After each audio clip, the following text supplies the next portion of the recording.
Hello, everybody. Welcome back to Season 2 of Between Two Pods. First episode back. Slade, if you remember in post, add a round of applause here.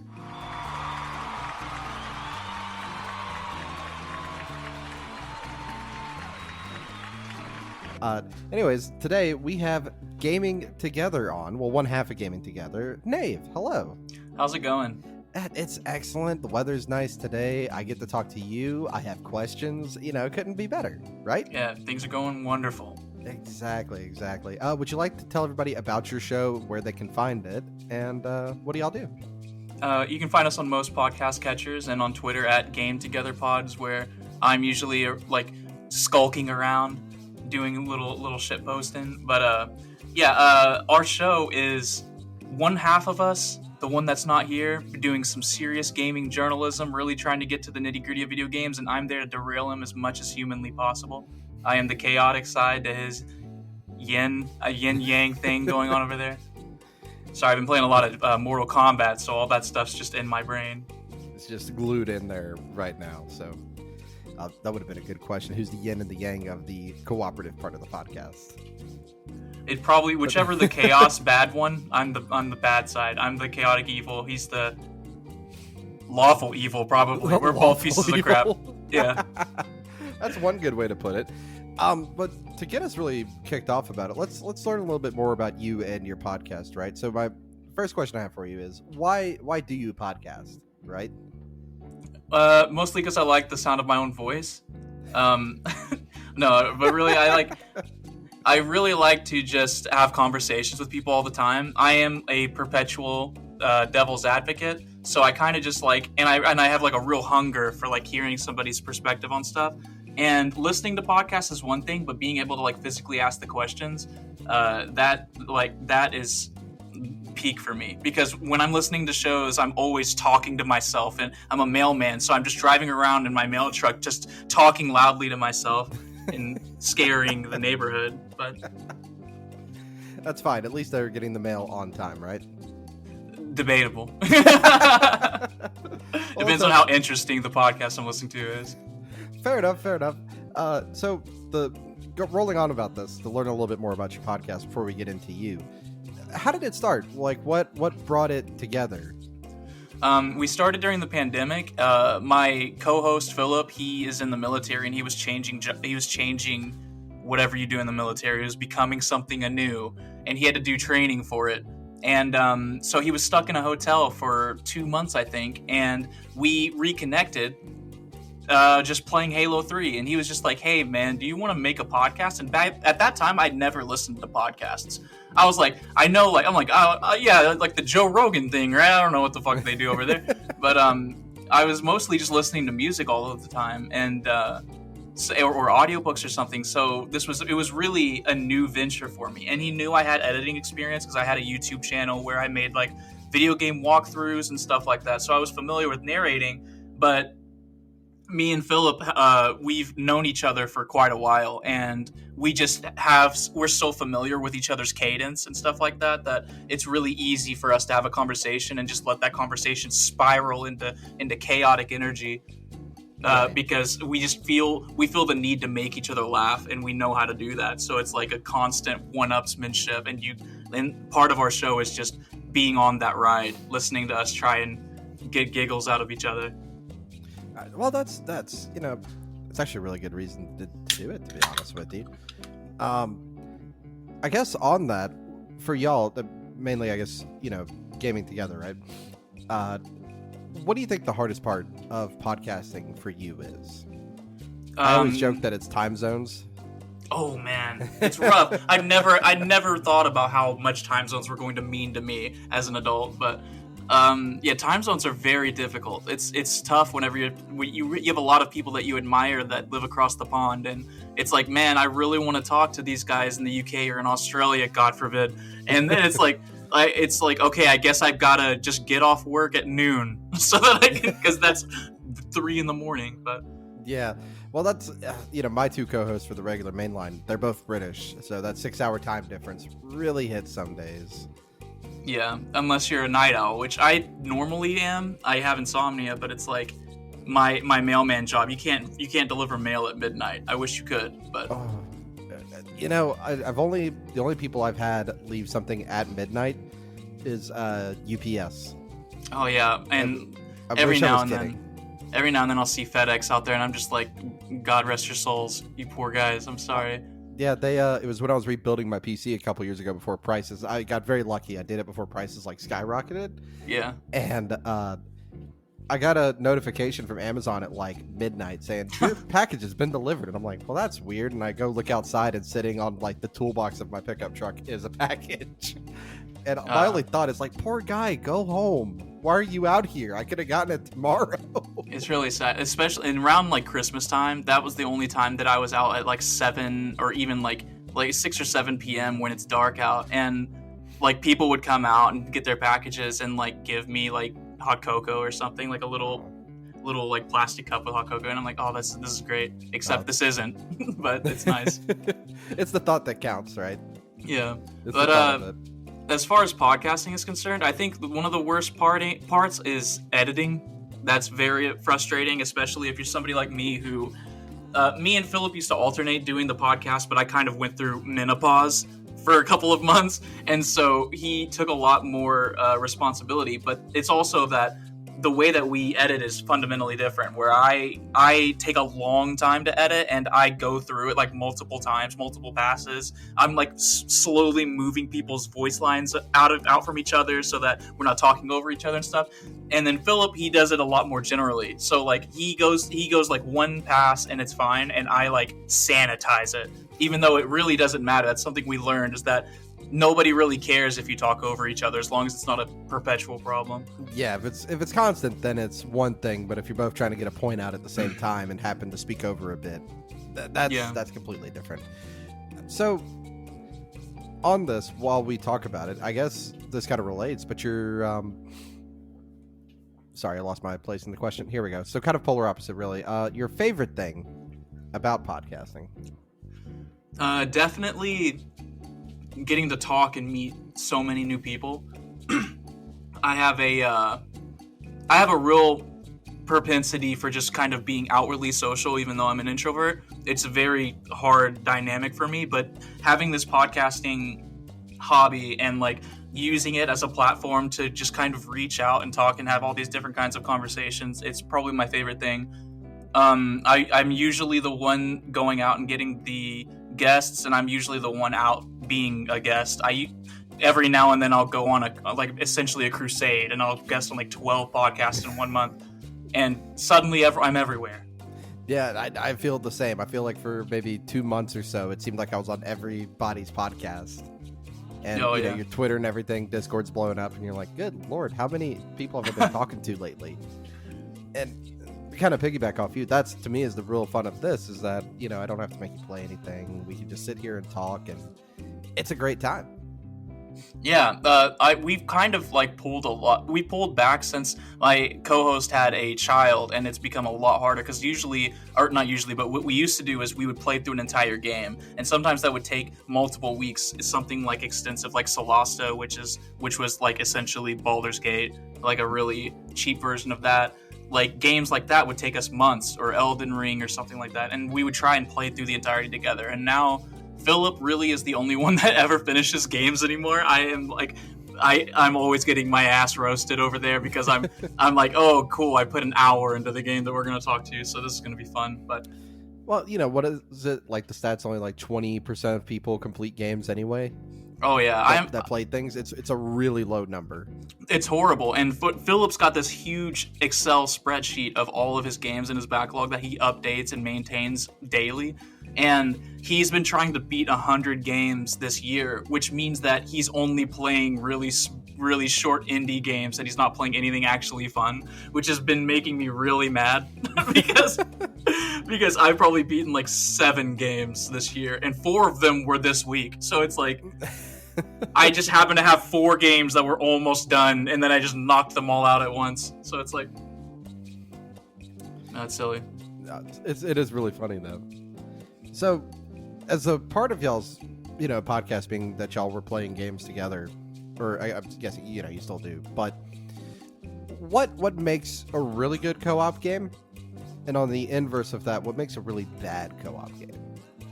I feel like, as weird as it sounds, I feel like what makes a good co-op game, it's partially competitiveness. I think that if you have a competitive side to the cooperative modes of a game, it usually drives you to interact in very silly ways. And me and Philip, we are just silly people. So, like a shining example is It Takes Two, where that game is predominantly cooperative, but then you are constantly bombarded with little mini games that force you to fight each other. Like, we sat for like 2 hours because there was just a chessboard and you could play chess, and we were just like best 2 out of 3. Like we got mad at each other. I was really drunk that night, but we played Connect 4 and I lost 4 games in a row, and I was like, no, we need to quit. I'm going to sleep right now, and we're gonna come back to this when I'm sober, and I'm gonna smear your ass. Like, this is gonna happen. And then I did, because I knew I could beat him, but I was just too drunk to think straight. So I think, it's a lot of that competitiveness, and any type of silliness is always good and welcome. As far as bad cooperative games go, it's kind of hard to It's kind of hard to have a cooperative game that is good and that is. Let me walk that back. It's kind of hard to have a good game that co-op ruins. Usually what happens is that the co-op is ruining the normal experience of a game and turning it into a comedy. So I think like the best example of that is Dead Space 3 that we played, where that is a scary game, and Philip does get scared at games a lot, but that game is impossible to be scary while every single time you get scared, you're like, did you see that, Nave? And he turns around and he sees me just fucking stomping for no reason or doing something really dumb or looking the wrong way, and I'm like, oh, what happened? You know, like, there's always something dumb and comedic going on. That's why I'd always argue that scary games don't make good co-op games. Because to me, if I'm going to be scared, I got to be in here, by myself. The lights are, the mood's got to be set. Yeah. But if I have a friend of mine just stomping in a circle in the background, all tension's broken. It's all gone. Yeah, the biggest mistake of Dead Space is that you can crouch in that game. So every single time we're in an elevator, we're just bobbing up and down and just being so dumb. So it's like, oh well. So another thing I'd like to know for you is what's like your favorite game that you've covered so far? This doesn't mean like favorite that you've played on your own, but favorite that you've covered for your podcast so far. Oh, that's tough. It's not really that tough. It probably has to be Elden Ring, because I know it's a generic answer. It's like, oh, the gaming podcaster likes Elden Ring. That's the first time I've gotten Elden Ring as an answer for that question. Oh, that's interesting. Well, so Philip is a diehard Dark Souls fan, and Elden Ring is really what made me fall in love with it. Because we both got to experience it together, and we both played it during the Zeitgeist, like for the couple of months that it was really big, and I got absorbed in it. Like, I got all the achievements. I didn't stop until I was completely finished with it. And that game took us like 2.5 months to make an episode about, because we were just having so much fun that we didn't want to stop. That's fair enough. I mean, that's actually a really good thing to see out of something. I never beat Elden Ring. That makes sense. I think I only got through like 3 bosses, but my soul's like, game is Bloodborne. Oh yeah. Yeah. Have you played Bloodborne? Have you tried Lies of P? Because I'm very excited to start playing that. So I haven't. It's not on our rotation schedule yet. A couple of things one of the big things I've heard about it is that apparently there's no iframes when dodge rolling. Oh, what? Yeah. Oh, what am I gonna do? Like, I don't know. That's the only way I know how to play. That's what you're supposed to do, right? You're supposed to roll behind an enemy, stab him in the butthole. That's how you're supposed to play a Souls game, in my mind. But we'll see. I'll get to it. It's on Game Pass, so yeah, I'll get to it eventually. Yeah. On that, let's say, because again, gaming together, you can pick 2 other people, any 2 people. They don't have to be podcasters, just literally anybody that you like to host an episode with for a game that all 4 of you played together. just whoever I want. What 2 people? What game? What are we playing? Oh, what game? What game and what 2 people? That's. Well, I would want to have another episode on Rock Band, because that's one of my favorites. We've already did our episode. Right. In the background, I can see the drum set for Rock Band. So, Oh yeah, it never gets put up. It's always right in the middle of the living room. Man, I think I would really like to dive into. That's tough. How about a 4-player campaign where we all played Baldur's Gate together? Okay. And I would like to play it with Keith David. And can they be fake? No, let's do real people. They gotta be actual people. Keith David and Joe Biden. Let's do it. Yeah, we'll be the biggest podcast that's ever existed. Do you just want the TikTok AI voice of Yeah. Joe Biden playing for you? Not actually Oh Joe my Biden. goodness. I was in love with those when those first started coming out. Like them playing Mario Party and stuff. I'm just like, oh, this is great. The idea of them doing it is what's really funny, to be honest, if we think about it. I like when they're all mean to each other. That's my favorite part. Oh, excellent. That you know what? That'd be a great Baldur's Gate campaign. At that point, you might as well just have a D&D game. Really? Yeah, oh yeah. I would love to play D&D. I've always been like tangential to it. Really? But, yeah. D&D is so much fun. It's so hard. It's so hard to get a team together. That's the only problem. And you think podcast scheduling is hard? It's way worse, I promise. Yeah, it's terrible. I'm so bad with scheduling stuff too. I'm like not a planner at all. So yeah, it's rough. The last campaign I played, it was like every first Sunday, you're mine. That's what the DM said, and that's what we did. That makes sense. Oh yeah, and it takes so long too. Like so, I was in like 2 really small campaigns, and the DM was just like, I really want you to DM. And he tried to teach me how to DM, and I am just so ADHD that it is like there's so much work that goes into. I thought he was just winging everything. I was like, this is great. Being able to wing it is a really good sign of a good dungeon master or game master, depending on which terminology you want to use nowadays. But it is being able to wing it and being able to plan. That's the 2 skills a good dungeon master has. You got to be able to do both.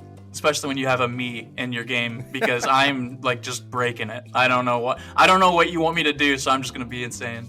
That's A-okay. On going back a little bit to your podcast and specific podcast questions, if we were to show off an episode of your podcast, what's an episode you'd like us to use an example for our audience? Oh wow. You got plenty of time, man. You're burning through these questions really quick, to be honest with you. You got time. You can go into more detail if you want. Feel free to say whatever you want to.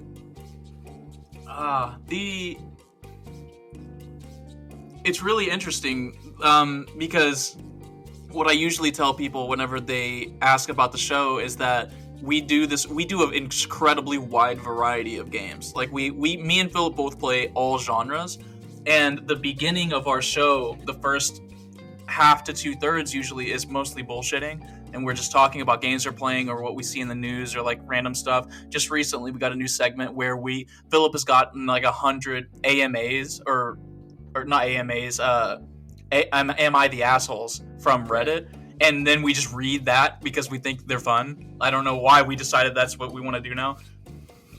And then the last half is us loosely reviewing a game, and so I would just say go through our list and pick out a bunch of games that you're familiar with. Don't listen to an episode of a game you love, because we're probably just going to make you mad because we're just being idiotic the whole time. But if I wanted to pick one out specifically, I think this is to you. You're not recommending this. This is to you. What would you want us to show off? I think our Diablo 4 episode might be pretty good, because we have these guys, the Elder Trolls podcast. We collaborate with them quite often, and we have a very good dynamic with them. Like, we all have very similar what is it called? Senses of humor. Right. So Elder Trolls Gaming Together is the name of the next podcast. Yes. Put everyone together. Now, what I really also would just love to know, if you were going to podcast about something else completely unrelated to video games, what would it be? I think I've definitely tossed this question around in my head a lot, because we're always trying to diversify what we do, and I don't know. So I think that it would be a lot more serious, I think. I would like to talk about serious subjects with somebody, but I am not too good at putting things together. So I would need to find, because I don't think, me and Philip, we already talk pretty serious occasionally on gaming together. It's like, it is whiplash sometimes in our episodes, how serious and then silly we get.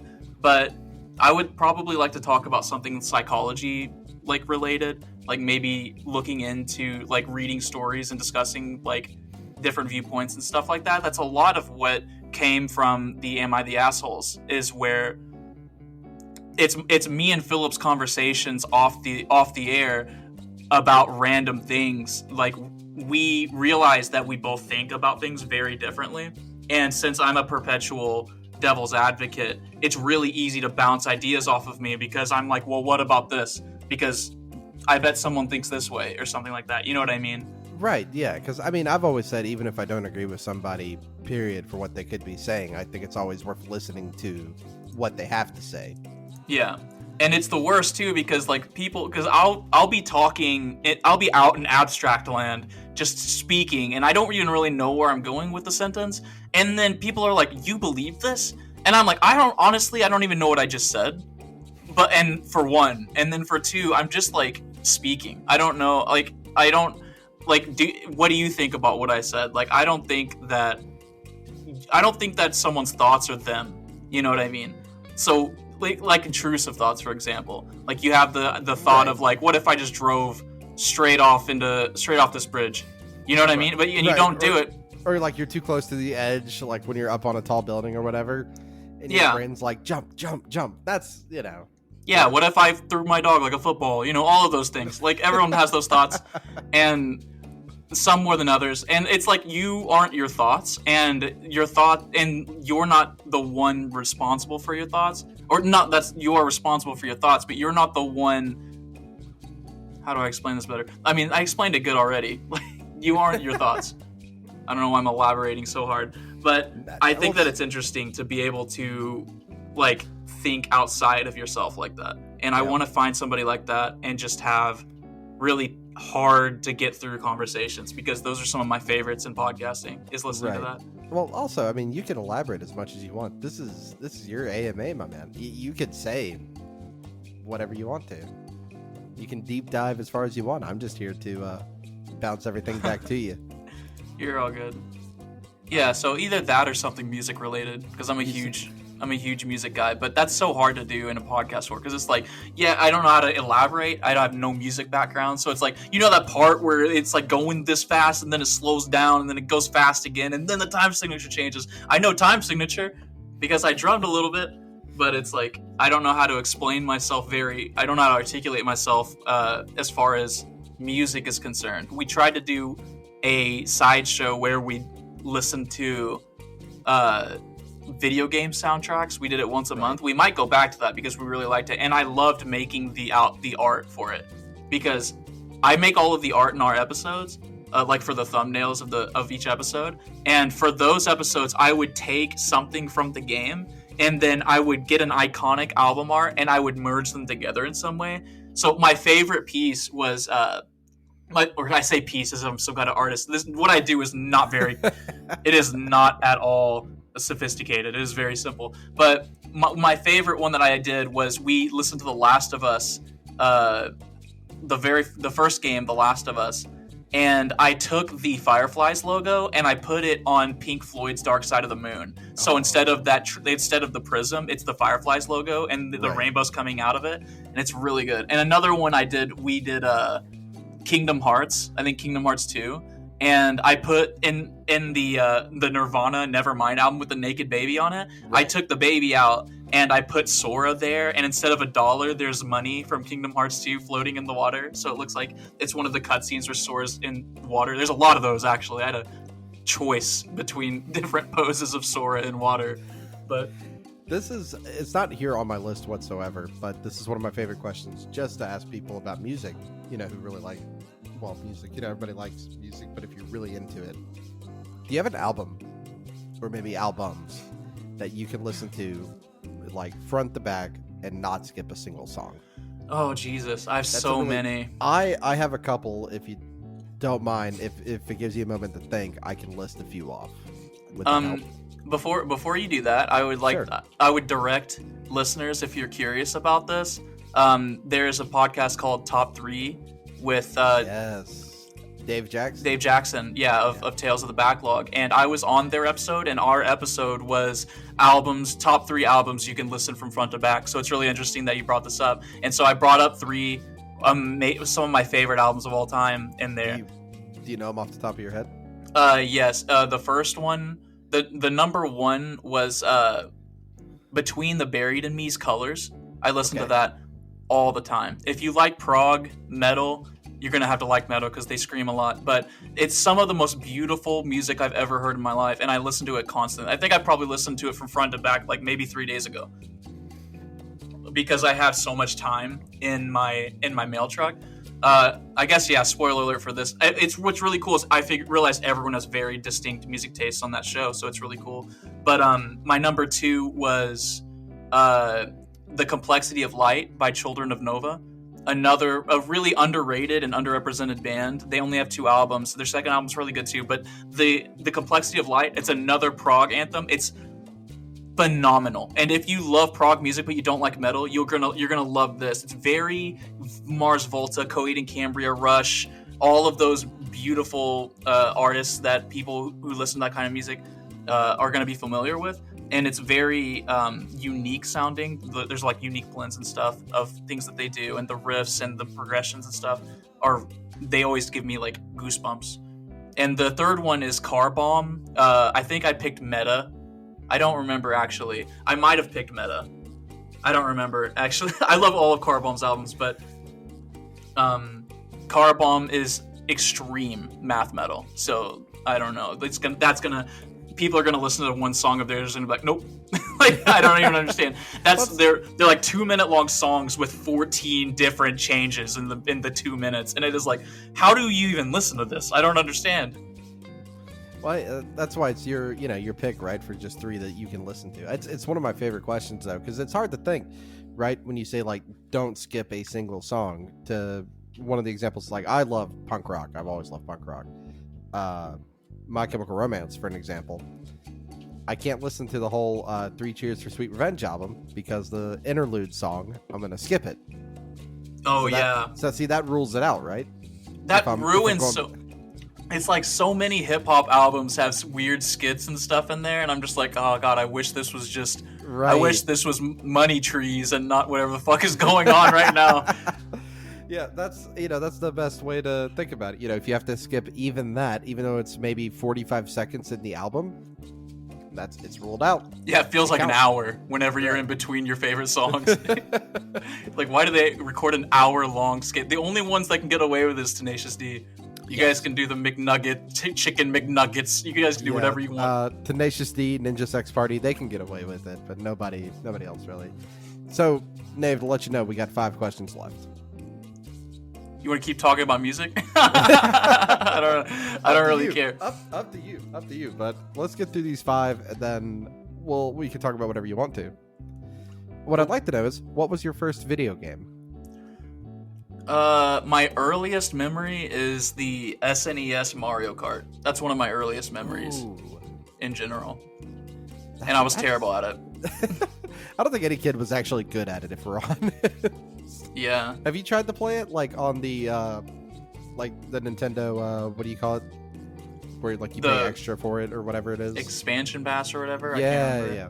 No, I didn't realize it was on there. It looks so weird, like the fake 3D, that it's like, I don't know why, but it's like, because I think I played F-Zero and it was like that too.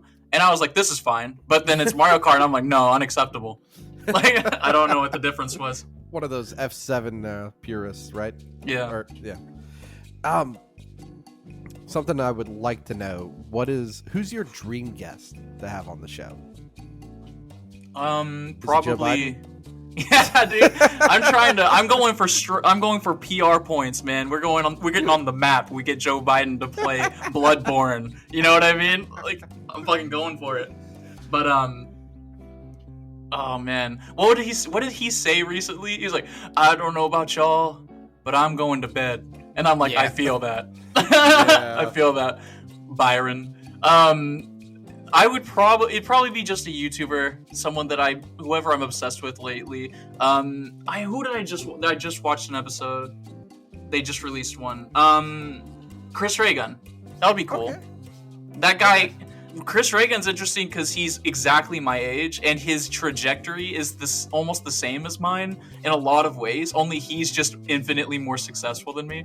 Where he was like, we like started making YouTube videos around the same time with like the same things. Like we were trying to make Halo montages and stuff, and I'm like, man, I want to be. This is the person I'm looking up to because he's like good at this. How did he sync up Breaking Benjamin so good with that sniper headshot? I don't know. That would probably be a pretty fun one. That'd be an excellent guest to have. Now, it's a little different from your episode you tell people to listen to, but what do you think your best podcast moment is? Or a favorite, maybe a favorite moment. Oh man, so many flood into my head. So on each of our episodes we name, so it's like, episode 122, we were here, Expedition, this is the game, and then dash something funny that happened in the episode. That's usually what we try to title each episode, and that's right. Mostly for us. Well, also it's like a catchy, like our Hearthstone episode is called Butt Report, and you're like, what is that about? And so but it's mostly for us, so we can kind of glance through the episodes and like, oh yeah, this is when this happened, this is when this happened. We had a random tangent where I don't know why, but we were talking about accidentally shitting in the shower and what the protocol is for that, and like different. And so, but then the week after, Philip was giving his kid a bath and he pooped in the bathtub, and so we were like, so we were discussing all kinds of things. We had some people message us and talk about us. We've been talking extensively about Christian because I got Philip into the documentary. Oh yeah, and so I went and watched it because I never watched the documentary. I was just always aware of Christian, and so but I didn't never mess with the documentary. But Philip got absolutely absorbed by it, and so every time there's a new episode, there's a Christian report where we discuss it. Philip has no real idea what's going to happen, right? Because I told him to not look ahead, to not spoil himself. Does he not know? No, but he keeps getting exposed to memes online because it's impossible to avoid them sometimes. And he's starting to get some context clues. He's starting to be like, okay, something about the mother. I don't know what, but if you don't know, listener, if you don't know about Christian, God bless your soul. Well, if you want to know more about Christian, Geno Samuel 2.0, you got like 76 episodes, I think, at this time of recording to watch. Yeah. And they're still going. It's such a wild ride. Like, I literally I was like talking to my girlfriend, new episode came out, and I was like, babe, I gotta watch this. I gotta go for like 40 minutes. Sorry. Like, I can't talk to you anymore. Oh, it's terrible. And I was like dreaming about Christian. I was absorbing so much Christian. I was listening to like 8 hours of content like during my work week. It was awful. And like it's all on Spotify too if you don't want to watch it, but I think watching it really, for some of the parts, yes, you gotta watch it. And it's so funny, like Chris just touches on all of the circles of the internet as the internet. It is like, as much as it is a tale about Christian, it's almost also a tale about the evolution of the internet at the same time. Like you see the infancy of the internet and like it growing alongside Chris. Like you really watch from forums to like at this point where it's like Discord calls, and it's like, what we used to, we did used to use this forum, or whatever. Yeah. I didn't know. Feel old too as you go along. There's so many things I just didn't know either. Like, because I know the website Kiwi Farms. I did not know that that was made because of Chris trying to take down the Quickie. I didn't know. There were so many things I didn't know about this, and it's incredible that I was just so oblivious to it. There's, to me, the most underrated bit, and I remember being at work at like 4 a.m, watching the documentary, and I got to the boat spit. where Chris is on like a Skype call with a guy who's obviously white pretending to be black. Oh, that guy! He gets Chris to say the N-word multiple times. It's so funny. It's like, I don't... Oh my god. And you're cringing so hard, but you're laughing just at the circumstance. And I'm in my work truck at 4 a.m, cackling. Yeah, and the guy's accent is not good. But no. Chris just doesn't... And Chris starts adopting the accent the longer the call goes on. Chris starts talking more and more like him. It's so... I almost couldn't take it. I have a very low cringe threshold. So it's like I get really... I have to like pause it and just breathe for a little bit. Like I feel like I'm going to suffocate. Oh, I like the cringe. I'm here for it. I'm here for it. Oh, that could be its own separate podcast. There you go. If my podcast doesn't be about another medium, we have to get it hold of Gino and be like, hey, can we just talk for like a few hours? Oh, man. Have you ever caught any of his streams? Because while he's editing his podcast, he does stream sometimes and just talks to fans, and it's really cool. He does like, have you heard his music? It's really good, actually. No, I didn't know he did music. That's incredible. Yeah, he's a really good musician. And his other documentaries, he did one recently on the North Sentinel Islands, which is like... Do you know what the North Sentinel Islands are? No, it sounds mystical. They are it's a habit, like people live there, but you and I cannot go there. We would probably be beheaded. These people have not been touched by time, technology, anything.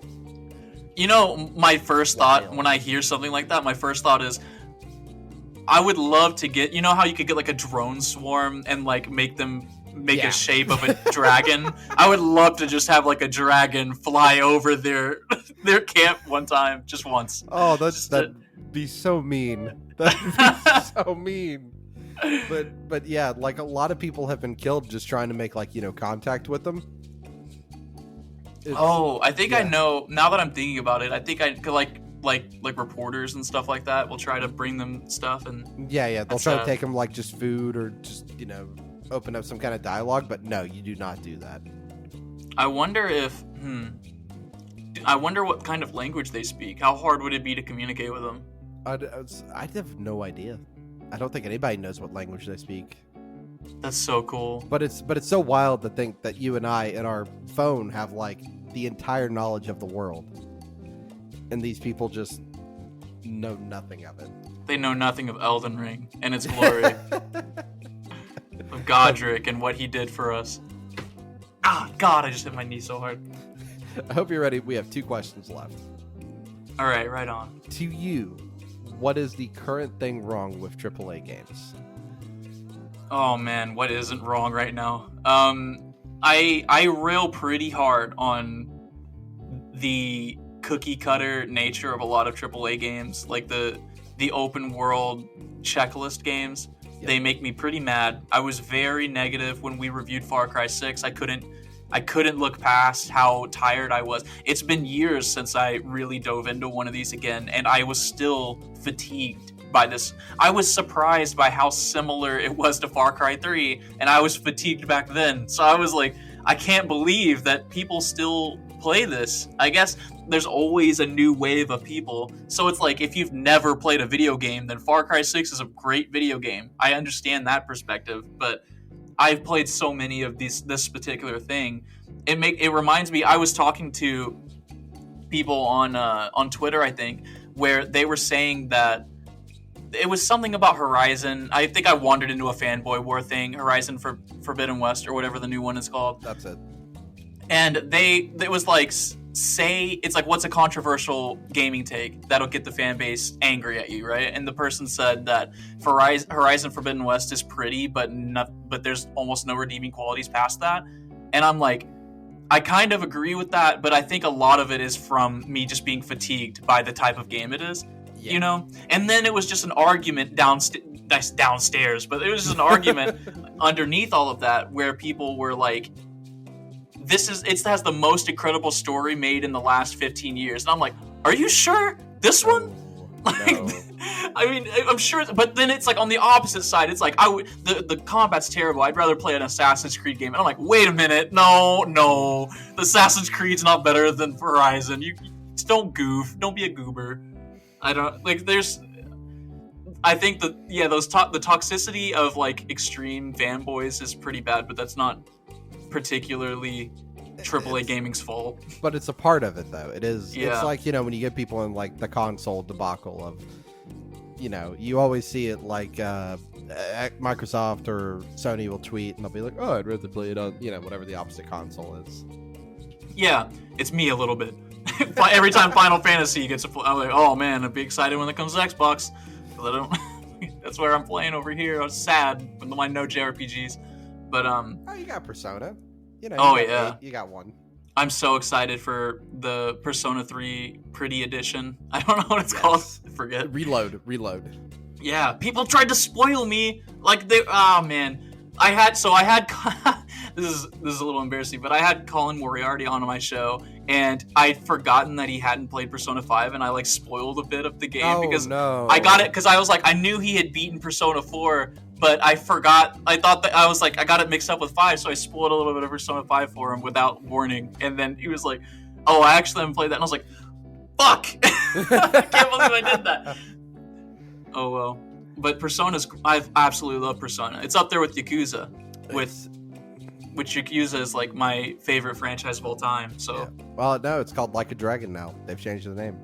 Oh yeah, I love that it's Like a Dragon now after Yakuza Like a Dragon. So now we're gonna have. That's really frustrating. Why? I wish they would have just changed the name to Like a Dragon 8 rather than Yakuza Like a Dragon, and then having. Yeah. Now we gotta call it Like a Dragon, Like a Dragon. I know. Like a Dragon 2. Boogaloo, whatever the name is. Are you ready for our last question? Sure. Did I answer the other one? You did. What did I say?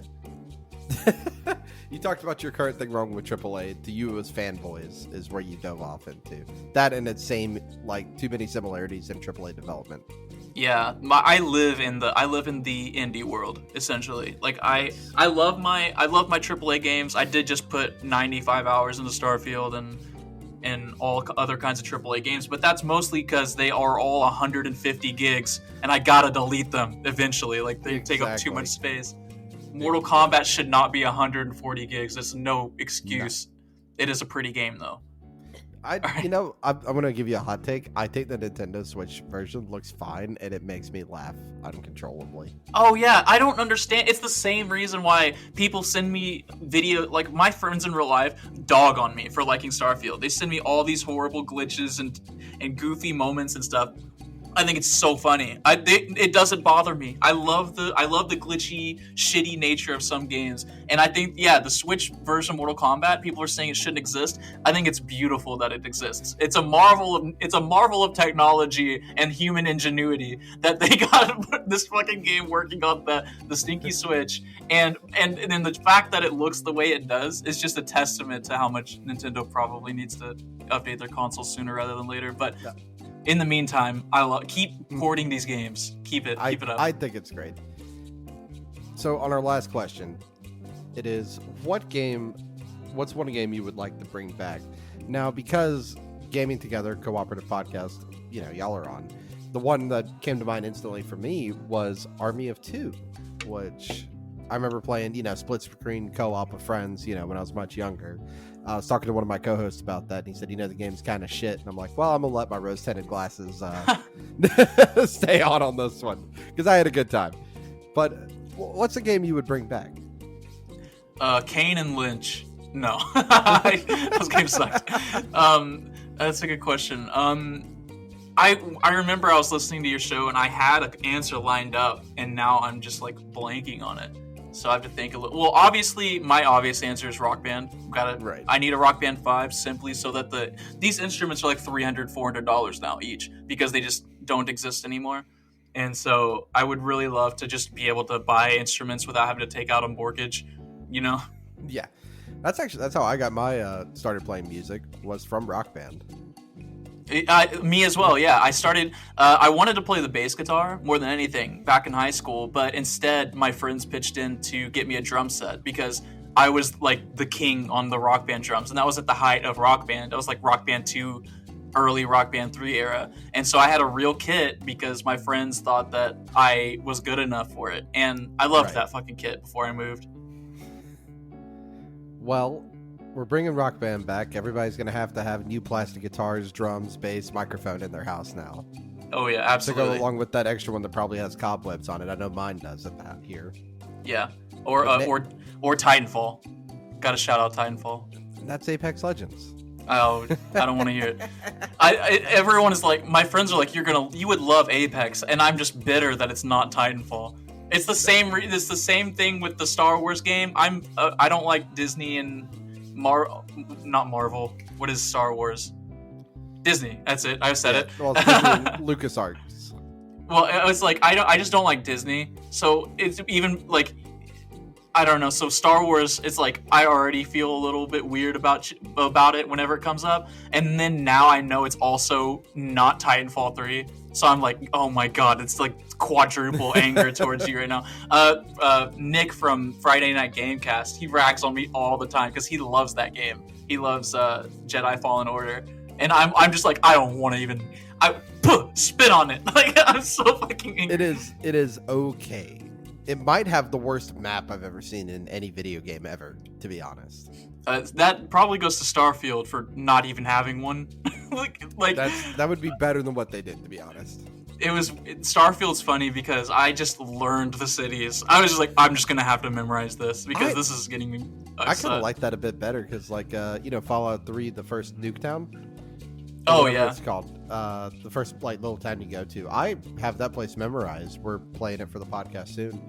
And Megaton, yes. And I didn't even pull out my Pip-Boy. I just ran straight to the market. I knew right where it was. Oh yeah, I love those older games too. Like when I pull out every now and then, I'll pull out Oblivion, and I'm just like, I know where to go. I don't need anything. I don't need anything to tell me. So, Nave, we're out of questions. I hate to tell you that. We are out of questions, but I guess since you've been listening, you know the fun part of this. This is where the interview gets flipped. And now, you're free to ask me whatever you'd like to. You want to do some trivia? What would you like to know? Pull up just 20 gamer questions for trivia. I don't know. 20 gamer questions. Let's talk about, did you ever get around to talking about your albums? I think I sweet kicked you. Yes. No, I did not get to mention them. Yeah, tell me about the music. The first one that comes to mind for me is Wasting Light by the Foo Fighters. Oh, nice. I can listen to that album forward and back, and we're not skipping anything. Another one would be Mesmerized from System of a Down. Amazing album. That's a solid album. I would love to say But Here We Are, also by the Foo Fighters. But there's The Teacher is a song I have to skip. It's just too long. And it's 12 minutes. Oh yeah, it sounds like four songs meshed together, but not properly, and I just don't vibe with it. Oh, like American Idiot, Green Day album. Yeah. Where they had those really long songs that's my pocket. Oh, honestly though, I did say that Between the Buried and Me's Colors is my favorite album, and all of their songs are like 11 to 15 minutes long, and they're just sagas. And the thing that people don't like about it, but I love it so much, is that almost all their albums are like this, by the way, but every single song, they go ass to ass perfectly. Like, they lead into each other. So if you just listen to it the way they want you to, which is from front to back, you just instantly are into the next song and you have no idea that the transition happened. It's so seamless and awesome. That's really good, actually. Yeah. I would also say anything. You ever heard the band Bayside? Oh, I know one song. Okay, so they're a band that I only listen to when I'm sad because their music's depressing. But it's all really good sad music. So, I won't skip a single song that goes on for there. Is it the album with what is the song? We'll Be Okay? Yes. I love that song. It's a tremendous song. Yeah, I sing at my office a lot, and so people call me American Idol or whatever because I'll just be over there singing. But it's like that song comes on, I always have to start singing it because it's so catchy. It's a lot of their music is catchy, but it's so good, honestly. Even they have a couple of acoustic cover albums where they're doing their own songs, but just all acoustic sets. They're really good. It's I don't remember the name of the album, but it's the MTV Unplugged Nirvana album. Oh yes. where they spent the night doing mostly covers. Yeah, and there's so many covers. I hate people that are like, oh, most of the songs aren't even theirs. Those are some of my favorite of their songs is those covers. I love the covers because it's kind of like even Metallica did that the Garage Inc. album. Oh yeah, where it's all covers. I really appreciate that. I wish more bands would do that kind of thing where they would just do a cover album. Some of those songs on Garage Inc. I thought were just Metallica songs. Like I didn't know Bread Fan was an actual song, or like what is it? Oh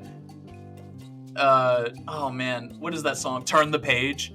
Oh really? I didn't know Turn the Page was a Bob Seger. I don't even know really Bob Seger at all. And it's like I remember hearing the original and being like, this is very strange, and then just slowly growing to like the original more. Right. I remember when I was younger, Too Cool for School for Your Parents music, and I was listening to Turn the Page, and my dad's like, oh, when did you start liking Bob Seger? Yeah. And then, he took an extra moment. He's like, who the hell is this? Yeah. What is your favorite cover on the Nirvana, on that Nirvana album? Ooh, good question. Good question. I'm gonna have to pull it up on the Spotify real quick because I want to make sure I get the name right. Because my favorite's Oh Me, for sure. That's a good one. They're all so good. I have a couple really. The Man Who Sold the World. Yeah, that's another one where I didn't know it was another band did that. I just thought that was a Nirvana song. That's a David Bowie originally. Penny Royalty from Paul McCartney. That's a great one on there. And then Where Did You Sleep Last Night, which is a cover of Leadbelly, who's an old blues singer out of Louisiana. That and honestly, that's like the best way they could have ended that whole set. I love the banter in between songs too. Like every time the banter comes on, I'm just like saying it word for word, just with them. Yeah. Like I'll be thing one, he's thing two. No, I'll be thing one. There's like one point where he's like, "Should I do this one by myself?" And somebody's like, "Yeah, do it by yourself. It's great to hear, Yeah, he's like, I'm gonna do it, and if it sounds bad, these people are just gonna have to wait.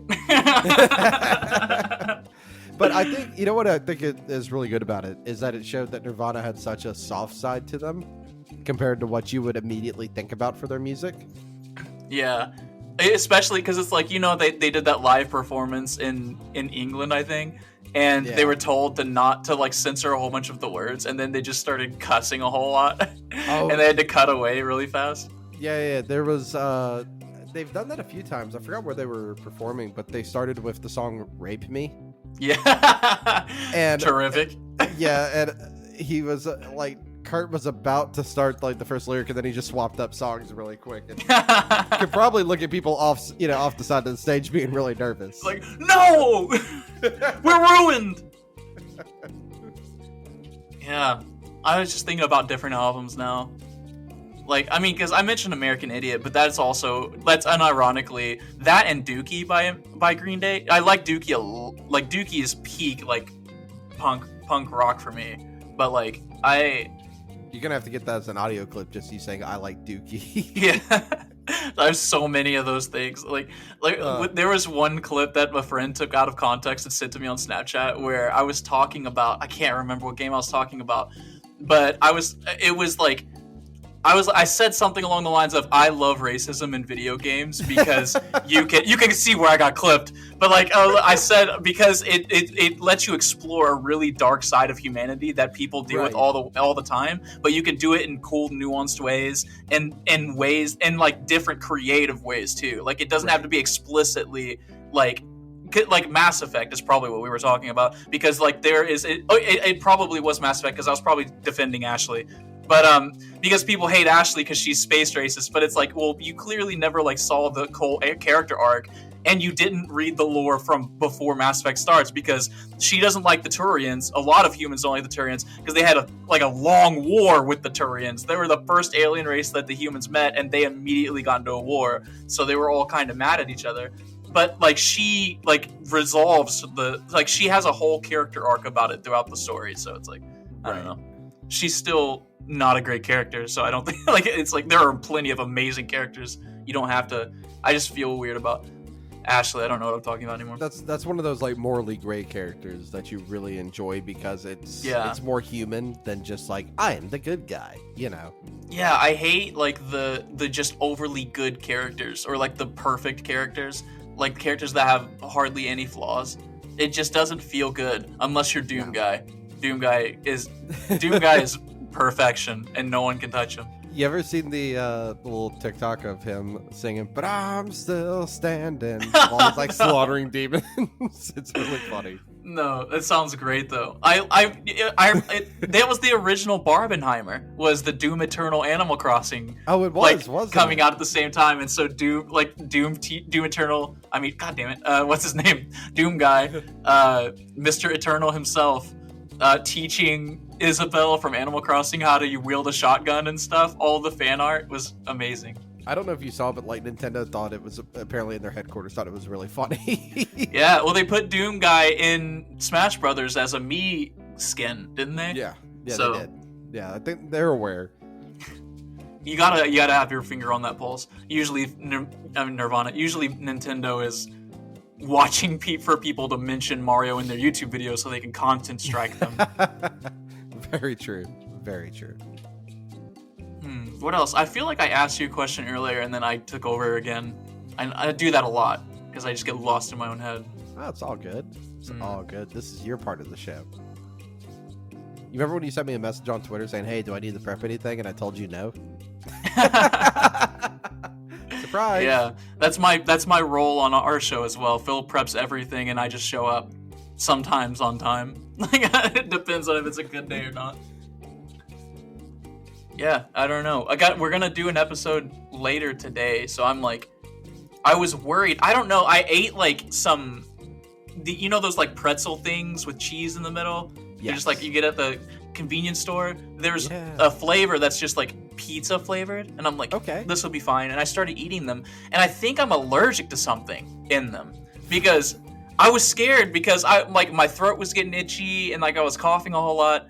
I've been drinking this Monster. I was coughing at the beginning of the show, but it kind of went away. I don't know if I'm just got adrenaline going from talking about video games, but I was like, man, there are these like banquet TV dinners too. Can you tell that I'm single and living alone in my apartment, eating TV dinners and pretzels? But these like meatball noodle bowls is what I call them because I don't know how else to describe them. And they have something in them where if I eat more than one in one sitting, like if I eat two in one sitting, I'll get like itchy throat.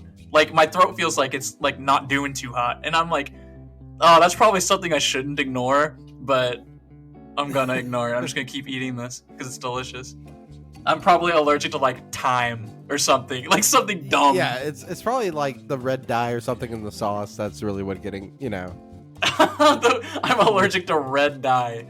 Oh, man. What happened? Like, how did you die? How'd you get to heaven? Man, just too much of that spaghetti sauce. Let me tell you. Couldn't stop. I got meatball. That's what happened. Yeah, those meatballs are delicious. I used to I currently do this, but I'll buy a bag of meatballs just by themselves, and I'll get those meatball noodle balls, and I'll cook like 12 more meatballs, and I'll put them in there. I don't even want the noodles. I just want the meatballs. I'll eat a bowl. Oh my God. So my ex, she ordered a pizza, and like it's just a meat lovers thin crust pizza. That's always what I get. Unless they have stuffed crust, I'll get stuffed crust on occasion. But when they delivered the pizza, I don't know how she fucked up this bad, but it was literally just the pizza crust and all the meat. There was no cheese, there was no sauce, there was nothing holding the meat down, so the meat was just moving loosely in the...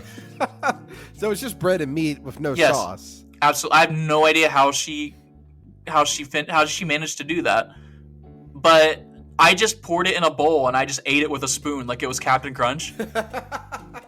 And she just had like a peanut butter and jelly sandwich, and that was our dinner. Have you seen the trend lately where people they take like the meat, the cheese, the lettuce, onion, like sauces that you would do for an Italian sandwich, but they put it in a food processor. Oh, what? So like the meat and everything, you would put like an Italian sandwich. So like ham, pepperoni, salami, and then whatever veggies you want to dress it with. And then they put all that in a food processor and they blend it to like a paste. Oh, great.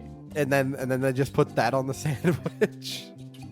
What? That sounds amazing. What? Wait a minute. They're cooking. They're cooking. Wait a minute. Let them cook. I thought they were just gonna drink it, but if they're putting blended sandwich on their sandwich, I don't know. I don't have the information to put them down. I might actually have to attempt something like that. It sounds like it's everything together, right? Just mixed in like you would take one big bite. Yeah, it's like a mama bird chewed it up for you and then spit it into your mouth. Almost made you choke to death. You were like almost got me. Yeah, it's like, oh, I'm gonna tell a joke right as soon as my friend is drinking something. That's always a recipe for success. I don't know. What games have you been playing? Oh, so mostly podcast stuff, to be honest with you. I'm working on our Fallout 3 review at the moment, which, depending when this comes out and it comes out, should be around the same time? Fairly close. So that and Red Dead Redemption 2, because that's one of our long-form games we have on the podcast right now. Well, it's always good when your podcast is making you play good games, because occasionally we go off the rails and we're like, how about we play Wolfenstein Youngblood? And I'm like, oh yeah, that'll be fine. I can just mute the TV. Oh no, the game is also very grindy and bad. Oh no. Oh, that happens. Sometimes my co-hosts will pick stuff just because they know that like it's bad and they just want to get like a rise out of me. Like we had to play Duke Nukem Forever. Oh, I unironically love Duke Nukem Forever because it's so bad. You don't. You don't like it. Nobody likes it. It's so bad. Me and my one of my closest friends in high school, we both got the game when it first came out and raced to get all the achievements. And I got to the last boss like a full 20 minutes before he did, and I couldn't beat him. And he just beat the last boss in 2 tries and just lapped me. And then I was like, oh my god. Oh my god, I was just getting so tilted off of the face of the planet. Oh man. The game is not good. It's just so bad. It's just so bad. You don't like throwing around your dookie? No, not really. That's 2 games with the piss mechanic I've played, and one of those is better than the other. Man, dookie's come up a lot this episode, huh? That's true. We're thinking of 2 different games. Well, I guess you ever played Postal 2? Oh yeah, dude. Postal's fantastic. It doesn't really have a dookie mechanic, but it does have a piss mechanic. Yeah, I love catching yourself on fire and immediately pissing on yourself so that you can put the fire out. I'm like, oh man, this is tech. Oh, actually, that's a Steam. It's like a Steam achievement too, like to do that. Is it? Oh, I didn't even know. Yeah, I just think it's funny. There's this awesome YouTuber named Civvy11, and he plays all the Postal games and expansions. He's a really funny YouTuber, and it's like a gimmick YouTube account where like his gimmick is that he's a prisoner in like an underground facility, and they're forcing him to play these games and review them for the channel to like get revenue for the company. Right. But he plays almost exclusively first-person shooters, like, and especially like boomer shooters. Like he's always playing really, really old stuff, or like games that are throwbacks to old stuff. Right. It's a cool YouTube channel. But what was I talking about him for? Oh, Postal. Yeah, he plays a ton. He played so much Postal that in Postal 3 they made him a character in the shop. Yeah, and so he would, every time he goes in the shop, he buys crack and then kills him and pisses on him and then leaves. It's so funny. That game is wild. It's on our. I think we did like a mini review on it because I just knew it was. I think it's purposely shit. You know what I mean? Yeah. That's where I think Duke Nukem they were trying to be good. Yeah, and they just threw in the towel. Oh, this functions. It's more than you could say for a lot of games these days. Is it functions? Oh, it's true. That's so true. Old Dookie. I don't remember what we were talking about. This is your part of the AMA where you get to ask me whatever you like.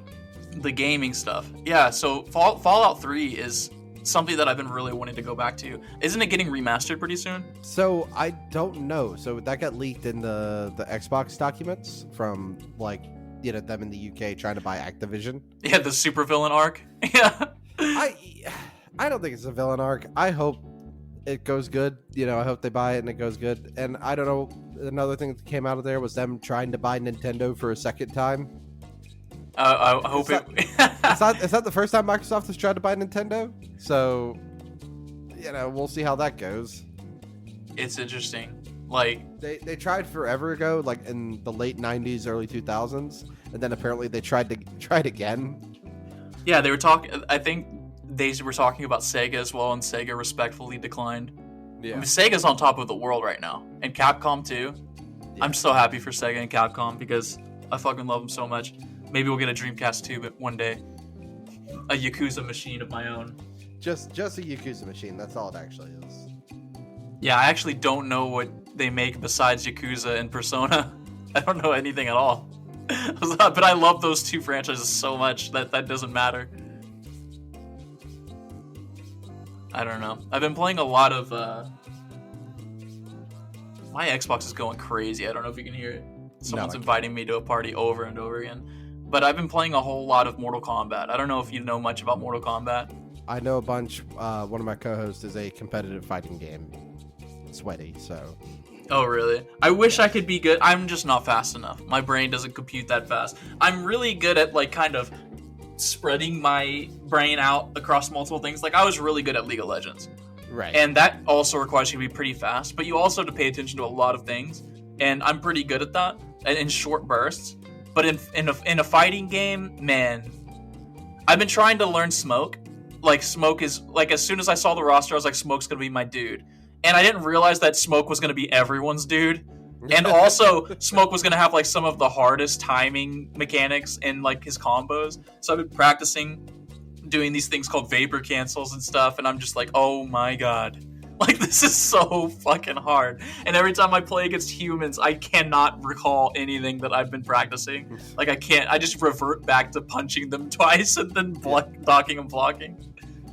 I always joke that fighting game is one of those things, like any fighting game is one of those things you could hours and hours and hours you could practice, right? But some like 8-year-old kid could go in there and just hit every button on the controller and beat you. Oh, it makes me so mad. If like you could tell someone's button mashing. Yeah, exactly. That's why I said there's no skill in them. It's also to get a rise out of my co-host and fighting game sweaties because that's what they are. Yeah.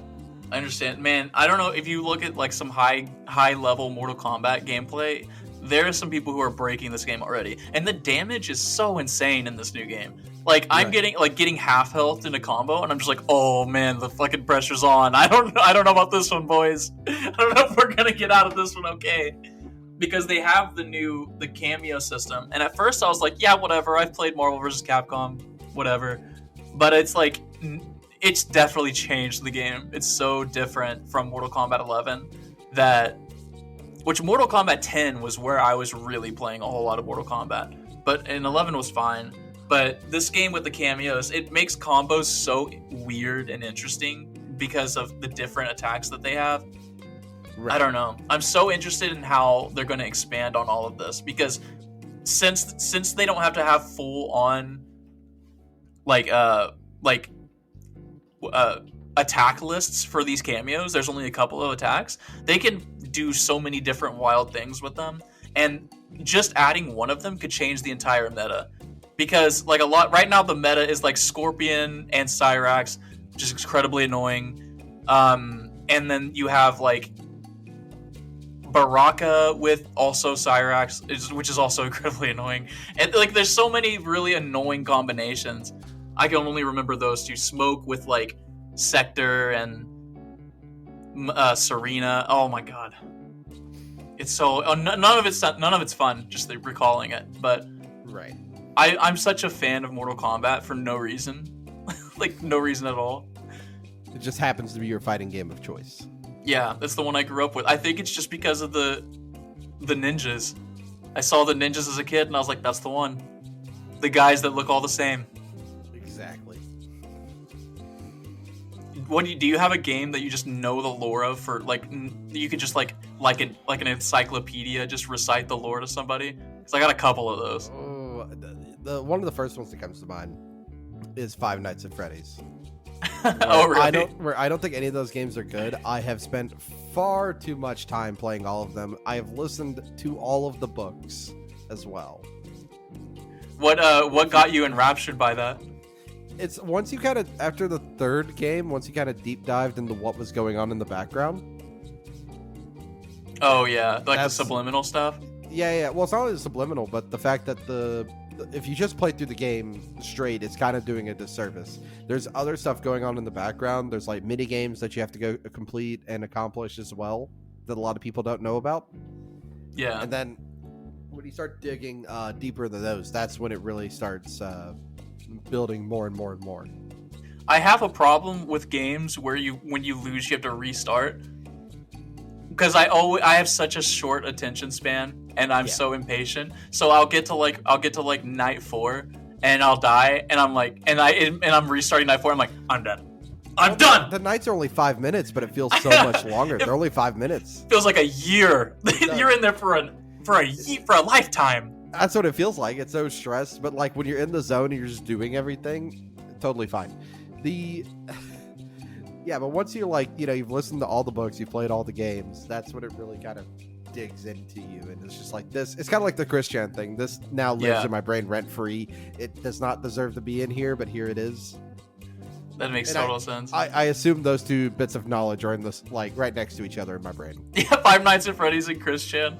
Yeah, they're side by side and useless shit that's like in that file cabinet of things that are mildly traumatizing. Yeah, have you played a game called Signalis? I have. Oh, I love it so much. Oh no. Oh, you don't like it? I didn't think it was that good. Oh, it's so good. Did you? I think that the story is super vague. So people who have like my proclivity, like my mindsets, and how like I think about things, it's like perfect for me. Like just enough intrigue to like keep me like incredibly engaged with that kind of thing. It's perfect for you because you're filling in all those gaps that they want you to.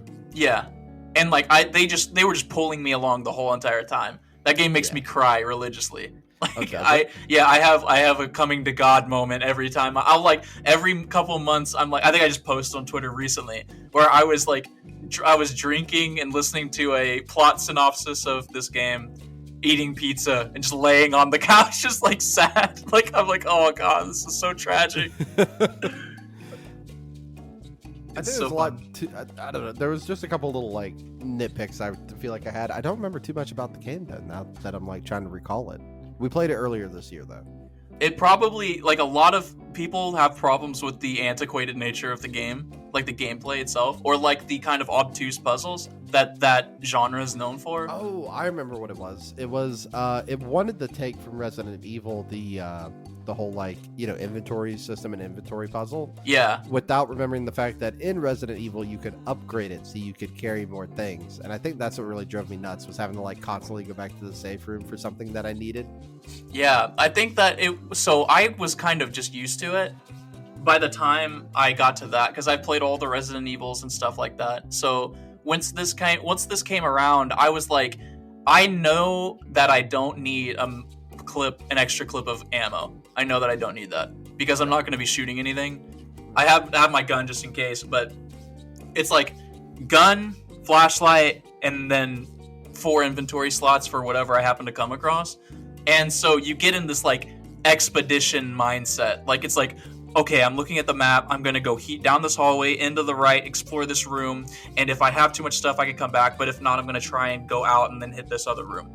And then you're like, okay, cool. And break. And then you try to do the football play.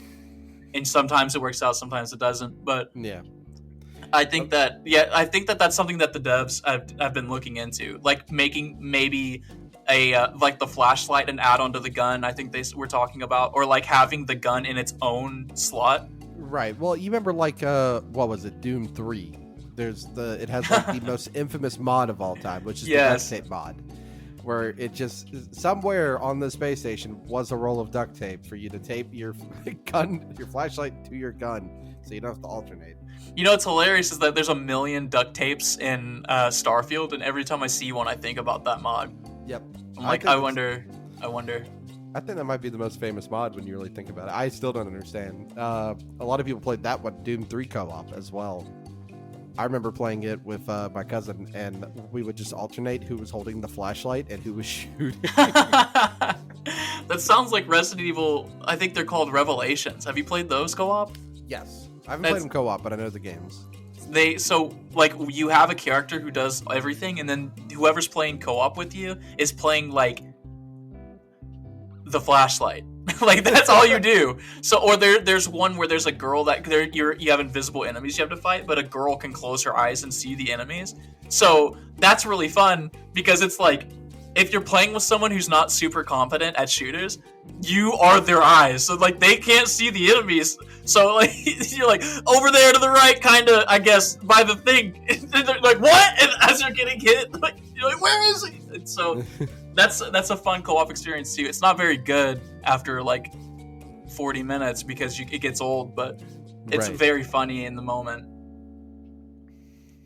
I don't know. Do you have like an important co-op memory? Well, that's usually what we ask on our show right off the bat. Is an important? Yes. It was when Halo 3 came out. Oh yeah. I was down at the beach nearby with my cousin Zach, and it was raining the whole time. And we played Halo 3 on Legendary co-op. That's what we did while we were down at the beach because it was raining every day. That is sad that you didn't get to go out on the beach, but yeah. But I mean, Halo's great. Yeah, that's what we did instead. We just played Halo's campaign, beat it. That's probably the most important co-op campaign. Oh man, me and Philip, that's the game that got us to starting the podcast was Halo 3. I think that was our first episode, our worst one by far. And well, we were talking about that Halo is a game that it's not great, but it's held up so much by the community. Yeah. Like if you're having to do it by yourself, it's not that good of a time, but for some reason it's more fun with others.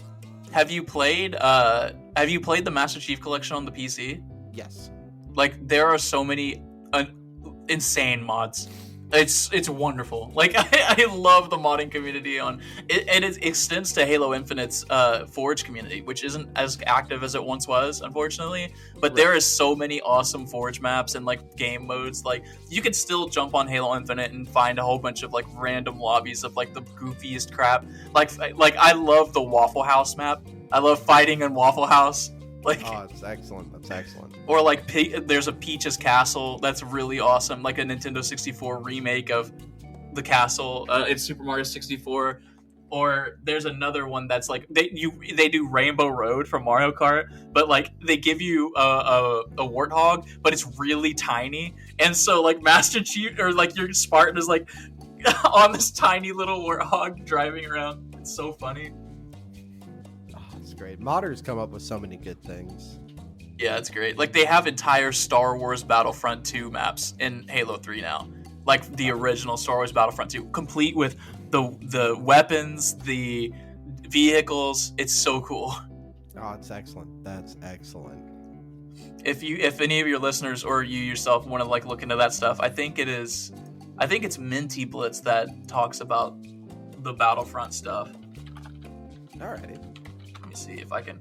Oh no, go away. Yeah, Mint Blitz. I don't know why I said Minty Blitz. Mint Blitz. Yeah, Mint Blitz. He talks about all these Battlefront videos, and they look so fun. And also, he's insane at Halo. Like he has like insane montages while he's showing off these matches, and I'm like, okay, I get it. You headshot people with your eyes closed, 360 no scope while drinking Mountain Dew. I get it. I can't do it. Right, you're much better than the rest of us at this game. Well, Nave, do you have any other questions for me? No, I think I can let you go. All right. Well, we'll wrap up here, but one more time for the people, could you tell us about your podcast and where they can find you? We're Gaming Together, a cooperative podcast on most of your podcatchers. We have a YouTube channel too that we neglect, but you can find us on Facebook. I don't know how that works. Philip runs that thing. I'm scared of that website.